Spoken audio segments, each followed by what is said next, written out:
total area burned, over 40,000 acres, structure destroyed, more than 12,300. The total of deaths at least 24 as of July 14, 2025. Evacuations up to 200,000 residents.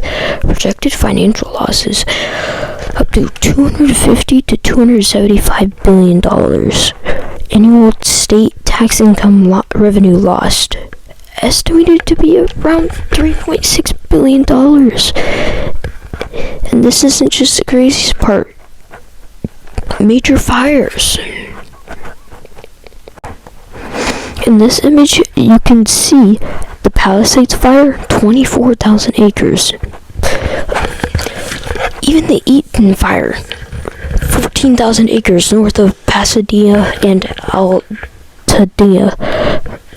Hearst fire, which is now gone, 670 acres. Lydia fire, 340 acres. And Kenneth fire, which only lasted 5 days, maybe a day or two, 50 acres. And that's not even just that. Here are some contributing factors and causes.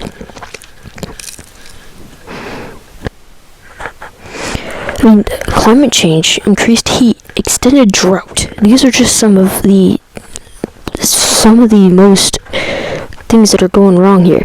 We got in San Antonio winds gust up to 100 miles per hour. Humanity activity. 95% of wildfires in the area are caused by human activity. Now, prolonged drought conditions, definitely a causing factor here. This plays a definite role in these fires.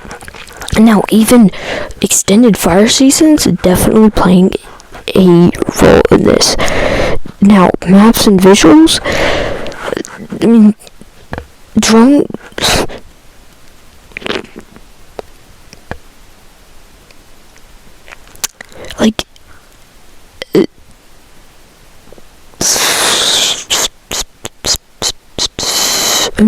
It's just crazy because there are more than 200,000 people under the evacuation. Well, think about the factors afterwards, right? There are going to be up to millions displaced, probably. Not even millions, but probably like thousands of people displaced, right? There's about up to 20,000 people displaced.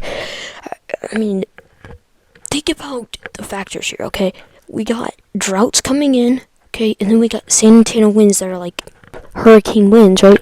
And now, for this week, Wednesday, January 22nd of 2025, we're having up to 75 mile per hour winds. Now, these winds are going to be making the storm, like the fires, a lot worse. A lot worse. You're talking possibly increase in fire hazards and other. It's just going to be all nuts and crazy. It's going to be hectic just like as it started. Think about the playing factors also. Another factor, right? You got extended dry weather seasons. Okay, firefighters have been laid off of their jobs. The reasons this possibly happened, right, is because fire hydrants are out of water. Okay, but that's not the full part though. After hydrants are out of water, fire tanks have to come, and that takes minutes, right? That takes precious minutes. By that time, the building that you're probably firefighting is already burnt down. So you have to evacuate, you have to fall back and retreat. That's the problem with these big cities, is because there's not enough water pressure to get the water over there. Now, saying that, instead, there is another factor here though.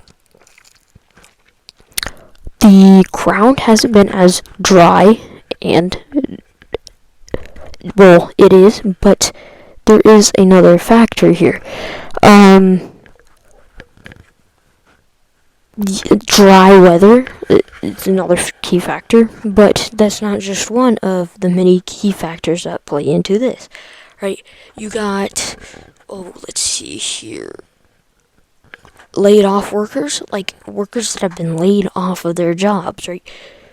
The Californian fire department, and Californian funding for the fire department people have been laid off for their work from like $29.5 million to down to $20 million. And that's a big downcrease because you are laying off workers for that money. And that's just crazy because over 1,000 workers were laid off of the Los Angeles Metropolitan Fire Department, and all fire departments in California were over 1,000 workers were laid off. And that's probably what also played a key factor in this role. I mean, right, and there's not enough water to go around because the city wasn't built for something like this, right? It might have been built for small fires, like just very tiny fires, but not this big and substantial. Now, think about these factors here, though, right? You're in the dead of winter, okay? Of course it's going to be dry, right? Mainly it's going to be dry in, like, warmer states, right?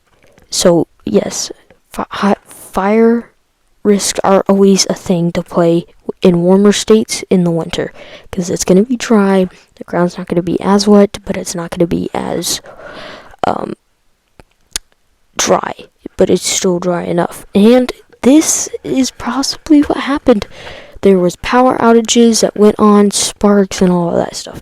So these also play another key major role.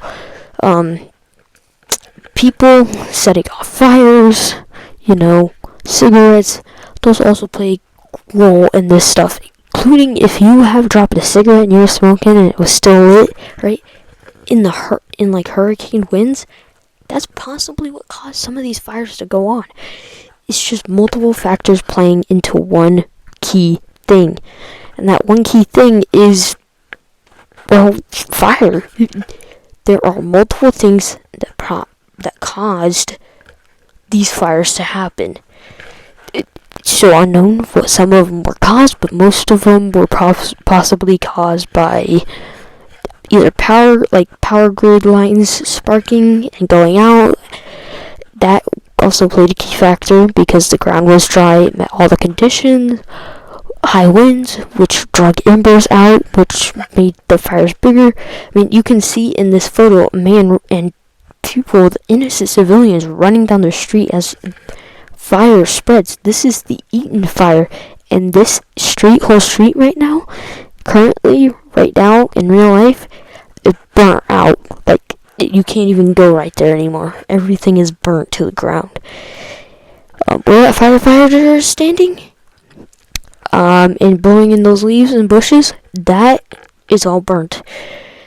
You can see trees on fire, everything that is burnable is catching on fire from all of these embers. Now, as these winds come and drag along embers, right, you never know, right? There could be embers from another fire that happened, right? And they could drag all the way down into the center of Los Angeles, and you wouldn't, Las Vegas, whatever. You wouldn't even know until later, and the firefighter crew would arrive 4 hours later. You never know what's going on. Now, thank you guys so much for watching. Please make sure to subscribe and like.